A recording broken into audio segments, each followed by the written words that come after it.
So how's everything going for you there, Mr. Man? Now I hear, hold on, I hit okay here. Okay, good, good. You see me okay? Oh yeah, can you hear me? I can. So are you doing all right today? I'm doing all right. We just got off the road. I'm a little beat up, but hanging in there. So how many shows do you actually do now? So far this year, we've done about 25, I think. We're around 25 so far. Now you've been around forever. I hate to say you look great to be around forever, but now when you guys started, I mean you've been with a lot of different bands. Now when you got started with Sweet, now did you get a partnership in Sweet or how did that work?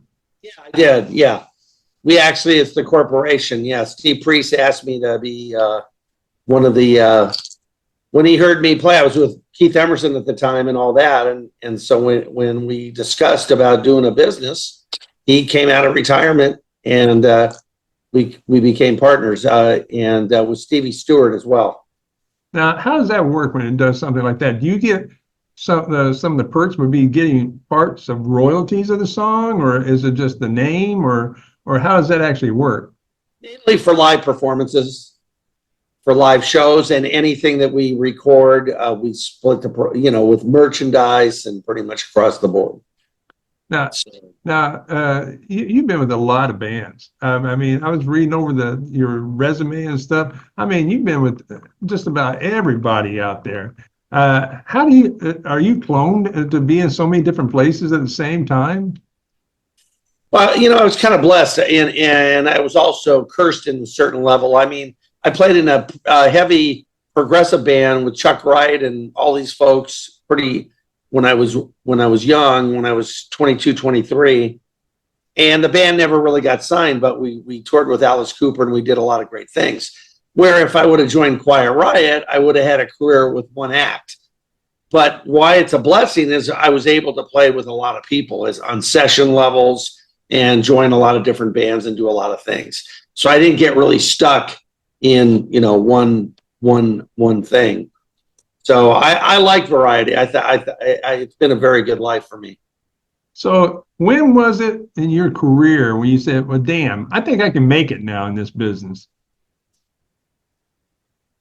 Actually, when I was young, I mean, you're up against every obstacle. You're in LA and you're trying to get record deals and you're trying to do this and that. So uh, when the first band that I was in, well, I was 16 and I played with Question Mark and the Mysterians. So they had that big hit 96 Tears. So we were playing for big audiences. So at a young age, there was a certain what is making it. I was performing. I was entertaining for a lot of people. Pretty Now, much. now what is it? How do you look back and say, "Hey, this was probably the most memorable concert or event that I did"? What do you think that would be for you? You mean as a player? Yeah. Uh, yeah, that's hard because you play with so many different people and so many different things. I know that when I played with Bobby Kimball from Toto, I had to learn the complete Toto set within 3 days with no Oh, rehearsal. holy crap. We had a 10,000 seater we had to play for, and I had to learn all Jeff Porcaro's parts. And to do that quickly and then play a 10,000 seater, no rehearsal, that was a challenge. And so that sticks out as a memorable situation.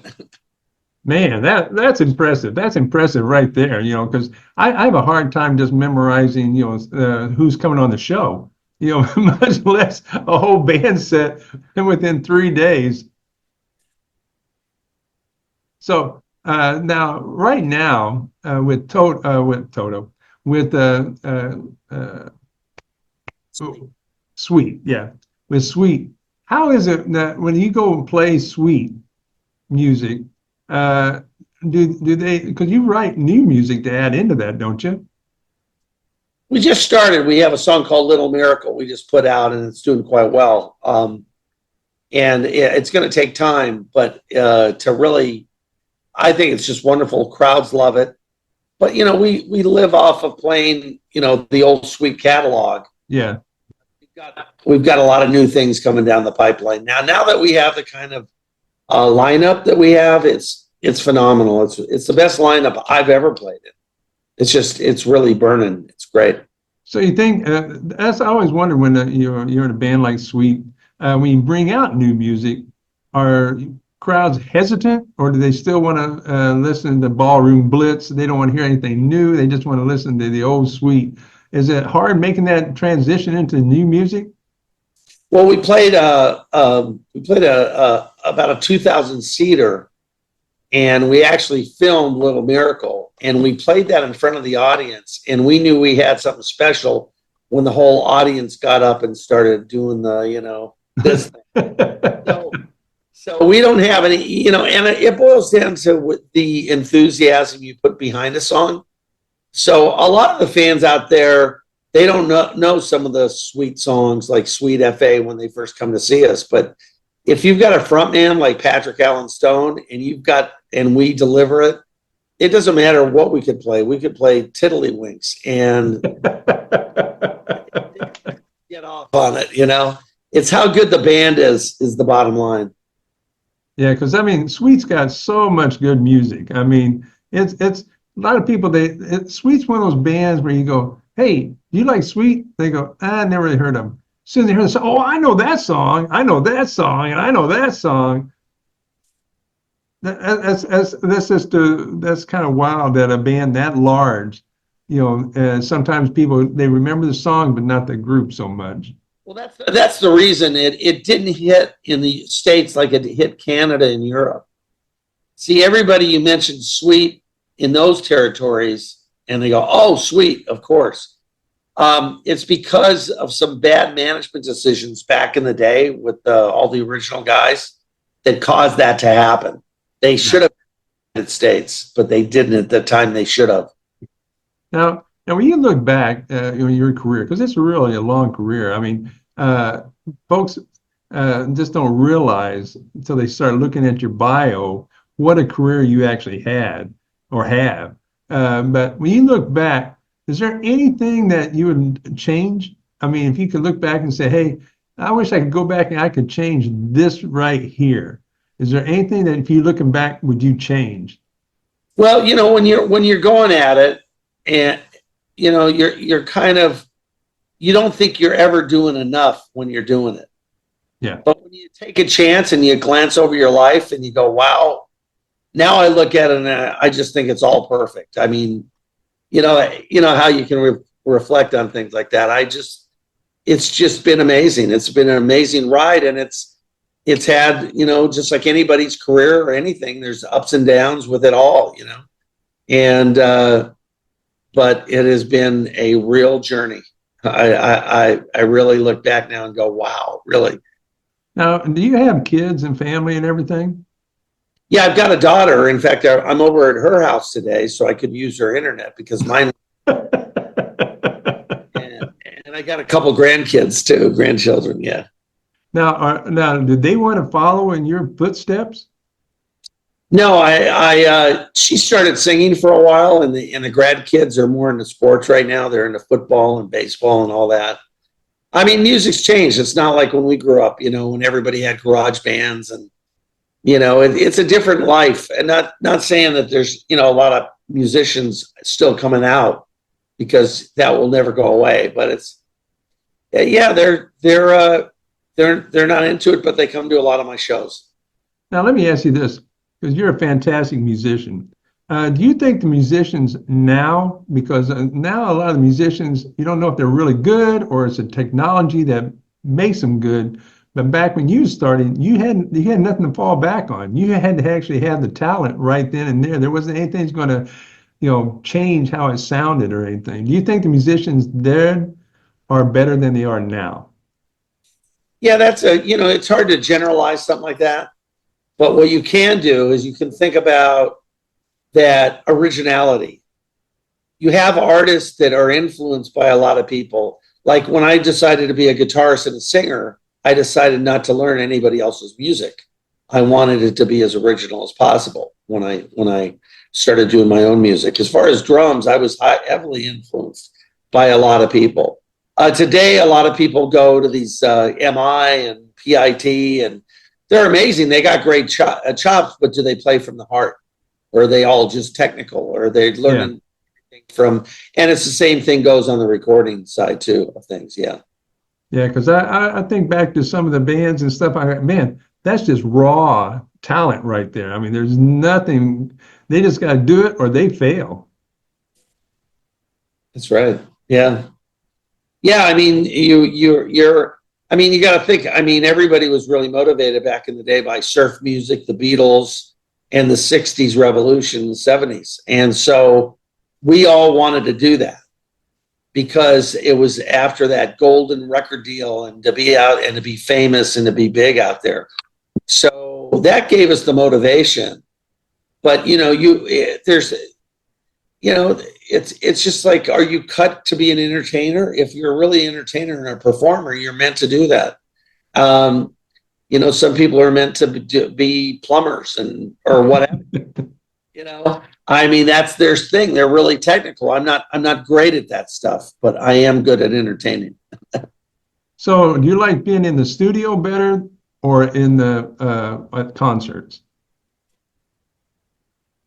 I like both equally. It's hard because concerts, you get that performance. So I'd almost say that. I mean, I love recording because that's a challenge. But if I was going to pick one over the other, it's playing live. Like the concert I did the other night, I did a solo, and it's one of the better drum solos I've done. And you just get better and better.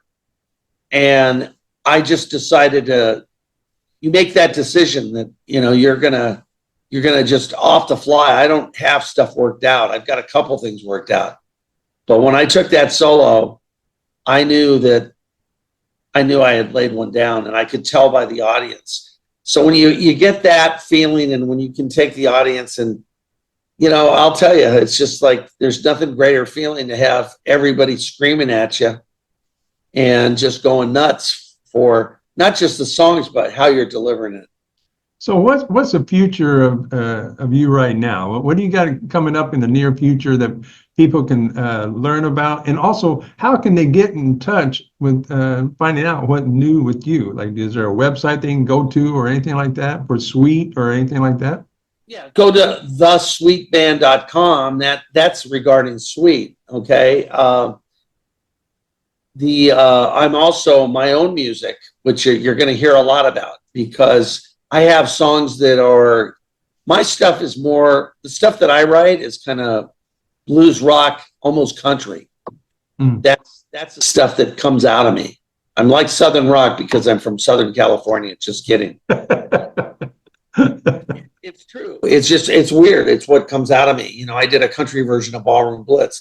So one of the biggest things that I'm doing right now, October 26th, if you go to People for a New America, it's PFANA USA. So it's PF as in Frank, ANA USA.org. You go to my nonprofit, which is basically People for a New America. It's exactly what it means. I'm doing a unity, peace, and freedom concert that I'm producing. So we have everybody from Sweets Plain. We have the guys that did Inagata Davida. We've got, God, it's on the tip of my tongue. Here, I've hired all these guys. Scott Page from Pink Floyd. It's a major festival we're doing in Woodland Hills, California on the 26th. And it's to bring all the races and religions together with music. Because, bottom line is that the way I look at it, 80% of folks out there want to uplift society and 20% want to drag it down and destroy it. So I'm the founder, I'm the visionary, and I'm also the executive director of that. So that's what I'm very much into, besides being Sweet and managing Sweet, co-managing with Stevie Stewart, which I love. My purpose is to use music as a tool. So we've got some incredible, so you go to People for a New America and you can see what's happening with that. So you're going to run for politics or anything? It's non-political, and it's more, I guess you could say, spiritual. Because the thing is that politics. Once you get in politics, you know what happens. Yeah, you got to cheat in life. Yeah, it's not for me. But bringing a grassroots movement to mankind and bringing where people can come together and really change things via, if you're going to change politics, you get involved in legislative and advocacy activities. And by doing that, when you get into those activities, you can go to your state legislator and start making change and do different things that way. Yeah. So there's a way you can do it, but no thanks to politics. Well, Richie, I know you're a busy man and you're taking up your daughter's place there. So when's your next concert? We'll be playing, if you go to thesweetband.com, make sure there's another suite over. Andy Scott has his version in the UK. So we have the trademark everything, and we do go to Europe sometimes. We toured with Journey and all that. But if you go to thesweetband.com, you'll see all our dates there. We'll be playing a couple dates here in LA, and then we'll be coming out to Warren, Michigan, and on and on and on. So this band is, like I said, one of the best groups I've ever played with, and I just love doing it. Yeah. Well, if you're with them, they got to be good. There's no question about it. But Richie, thanks so much for coming on, and tell your daughter thank you for giving your the internet. And you take care and have a great, successful road trip. Yeah, thanks a lot. I appreciate it, Roy. You have a great day. Thank you. You too. Take care now. Bye.